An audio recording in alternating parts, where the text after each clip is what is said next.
बिस्मिल्लाहिर्रहमानिर्रहीम। अस्सलाम वालेकुम व्यूअर्स। आज मैं आप लोगों के साथ ग्रीन चटनी की ऐसी रेसिपी शेयर करूंगी जो कि आप सारा साल इस्तेमाल कर सकते हैं।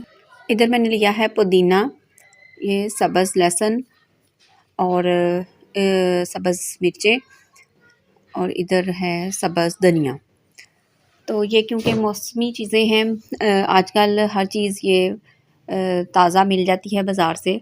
सब्ज़ लहसुन का मौसम भी कुछ देर के लिए ही आता है, तो इससे फ़ायदा उठाना चाहिए। और धनिया पुदीना ये भी आजकल सस्ता ही मिल जाता है, तो बाज़-औक़ात ज़रूरत होती है दही में डालने के लिए, लेकिन वो मिलता नहीं है, तो इसलिए इसको सुखा के रखें, सारा साल इस्तेमाल करें।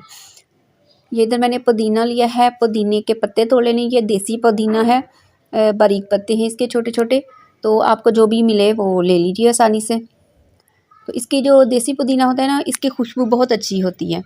इस तरीके से ना आपने पत्ते पत्ते सारे अलहदा कर लेने हैं, और जो ख़राब इसके पत्ते होंगे वो अलहदा कर देने हैं, वो नहीं इसमें डालें। ये पुदीना मैंने साफ़ कर लिया है। अब धनिया के भी ऐसे ही पत्ते लेने हैं, सिर्फ़ पत्ते साफ़ करके तो अच्छे तरीके से इसे अलहदा से रखी जानी है।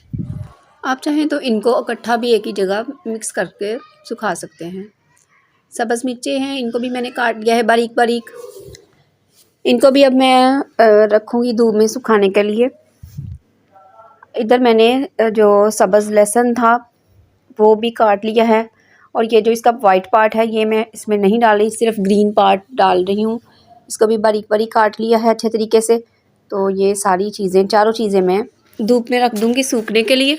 तो क्योंकि आजकल धूप अच्छी है, तो 1-2 दिन में ही ये बिल्कुल सूख जाएंगे, तो फिर हम इन्हें पीस लेंगे।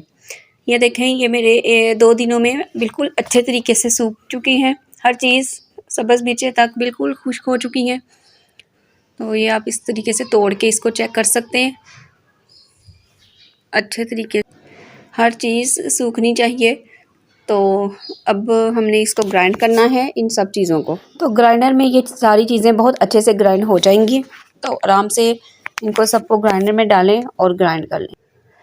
ये देखें, ये ग्राइंड करने के बाद इस तरह हो जाएगा, पाउडर सा बन जाएगा। तो बस अब हमने इसमें बाकी चीज़ें ऐड करनी हैं। आधा चम्मच मैं डाल रही हूँ चाट मसाला, आधा चम्मच नमक डाल रही हूँ, और अब पिसा गरम मसाला, ये भी आधा चम्मच इसमें जाएगा। इसके अलावा साबुत ज़ीरा 1 चम्मच। सब चीज़ें इसमें मैंने ड्राई ही डाली हैं, मतलब नमी नहीं इसमें जानी चाहिए बिल्कुल भी, क्योंकि हमने इसको महफूज रखना है सारा साल के लिए। और जो इसमें नमक वगैरह है वो अपने टेस्ट के हिसाब से आप ज़्यादा या कम कर सकते हैं। आपने एक दफ़ा डाल के इसको चेक कर लेना है, और अगर कमी हो किसी चीज़ की तो वो आपने इसी में मिक्स करके दोबारा, मतलब और इसमें मिक्स करनी है, और फिर रख लेना है। किसी भी एयर टाइट कंटेनर में इसको डालें और इसको महफूज कर लें। इसका फ़ायदा ये होता है कि आप जब भी ज़रूरत हो और आपके पास धनिया पुदीना किसी वक्त नहीं होता, तो आप जल्दी से इसको निकालें, हाफ़ चम्मच डालें और रायता बना लें। इसने ख़राब बिल्कुल भी नहीं होना। इधर मैंने दही लिया है, मैं 1 कटोरी बना रही हूँ रायता।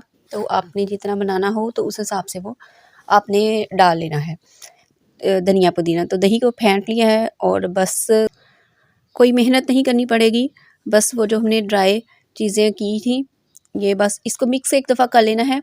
मिक्स इसलिए करना है कि वो नमक वगैरह हो सकता है नीचे बैठ जाए, ज़ीरा वगैरह नीचे चला जाए, तो आपने थोड़ा सा ना इसको मिक्स कर लेना है लाजमी। मिक्स करके तो फिर इसको जितनी ज़रूरत हो वो दही में डालें और अच्छे तरीके से फेंटें, और ये हमारा रायता तैयार है। हाँ, इसका एक दफ़ा आपने ना नमक चेक कर लेना है। अगर आपको नमक या ज़ीरा या चाट मसाला कम लगे तो फिर आपने इस दही में थोड़ा सा ऐड कर लेना, और लेकिन आपने बाकी उस बोतल में जो जिसमें हमने वो बनाया था उसमें आपने डाल देना है, ताकि बार बार हमें जब दही बनाए तो उसमें शामिल ना करना पड़े। एक ही दफ़ा बोतल में और चिली फ्लेक्स नमक वगैरह डाल दीजिएगा। बाकी आप इसमें दही में जो भी रायते में होता है डाल सकते हैं, प्याज टमाटर फुल्कियाँ वगैरह। लेकिन आपको चटनी की टेंशन लेने की और उसको पीसने की ज़रूरत नहीं होगी, क्योंकि वो आपके पास पहले से बनी होगी। आप इसमें डालें और झटपट से रायता बना लें। काइंडली मेरे चैनल को सब्सक्राइब करना मत भूलिएगा। वीडियो अच्छी लगी तो लाइक भी कीजिएगा। अब मैं इजाज़त चाहती हूँ नेक्स्ट वीडियो तक के लिए। तब तक के लिए अल्लाह हाफिज़।